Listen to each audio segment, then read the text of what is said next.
We'll keep adding, right? I mean, we'll keep adding Bitcoin.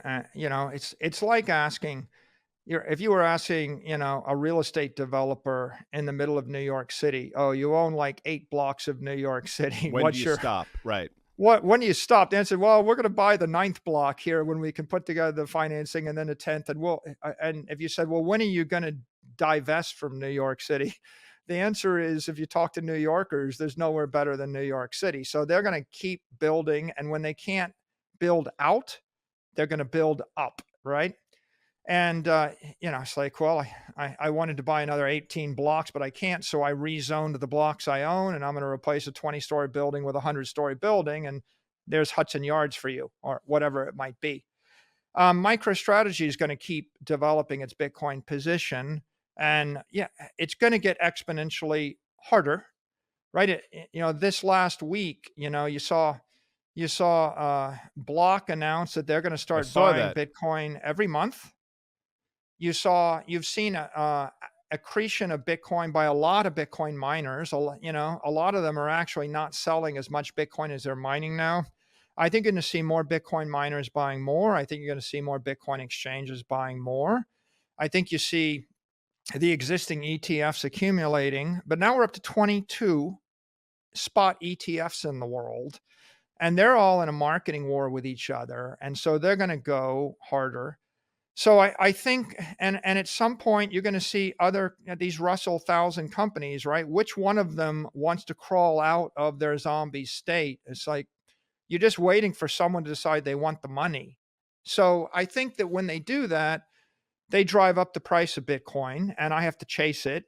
My first Bitcoins were below 10,000, and and I'm buying Bitcoin in the 60s now, and that's okay. I don't know where we'll get to. I know we'll get more.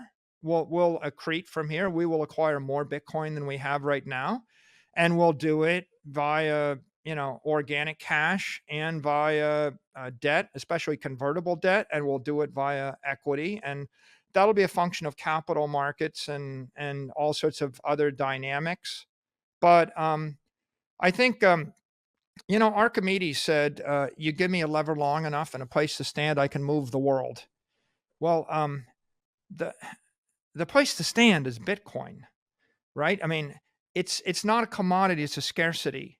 So if it's a scarcity, it's like if I said to you, there's one city, it's at the trade crossroads of the world. It's the center of the digital economy.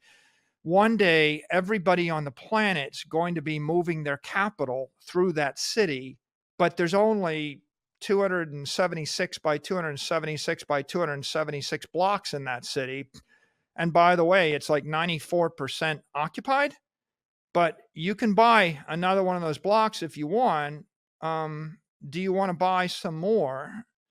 And the answer is, yeah, I want to keep buying, because just like if I could have bought New York or Manhattan 100 years ago, or 50 or 200 or 30 or 300, tell me, at what year, how many years ago was it a bad idea, right? I think it's always been a good idea.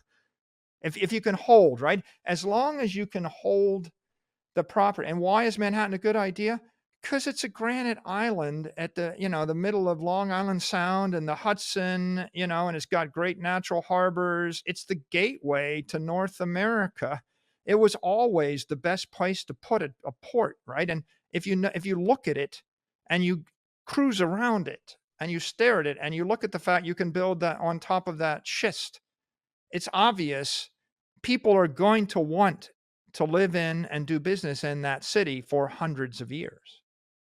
There's $900 trillion of capital or wealth in the world, and I think there's 1 trillion in the Bitcoin network. So 0.1% of the economic wealth in the world has found its way into digital property. Most of the people don't have an hour to talk. Like most of the world, I'm sure Charlie Munger never listened to, a 2-hour podcast on Bitcoin. So most of the wealth in the world is in the hands of people that don't really understand what Bitcoin is.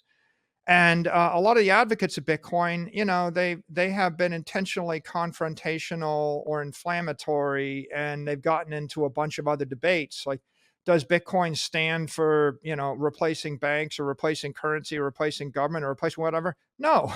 What is Bitcoin? It's digital capital. What's the addressable market of digital capital? Somewhere between 100 and 400 trillion dollars. So what is Bitcoin? It's 100 to 400x from here once you understand what it is. So what's the impediment? Well, I mean, the impediment is just education. And so what are we doing? We're educating, like I go and I give a speech in Vegas, and there could be a few hundred or a few thousand people in the room, but then 1 million people will watch the speech online. I sat with Lex Friedman and I talk about Bitcoin and For over economics. 3 hours. I watched it. Okay, 9.1 million other people have watched it. But, every day, Guy, another 10 or 20,000 people watch it. It's a residual. Now imagine I retired and went off to be a college professor to teach students 1,000 a year. It's like your entire career, you don't get to 20,000 people. So Bitcoin's an idea whose time has come. And if you interpret it as digital currency, you get anxiety and you get inflamed and it's hard to make progress. But if you interpret it as digital capital, you think, wow, this is good for every country, every bank, every company, every person, everybody I ever met. It's just a universal good thing. It's about as good as digital information or digital communication. You don't find anybody that doesn't like technology. Why am I going to Prague? I'm going to Prague just to explain why this is a good thing, and yet a different way. It'll be recorded. There'll be 2,000 people that'll be in Prague, and they'll be Bitcoin maximalists, and they'll be ideologically passionate individuals. But the hope always is to explain to everybody in Europe or everybody in the rest of the world why it's in their best interest to embrace a new technology.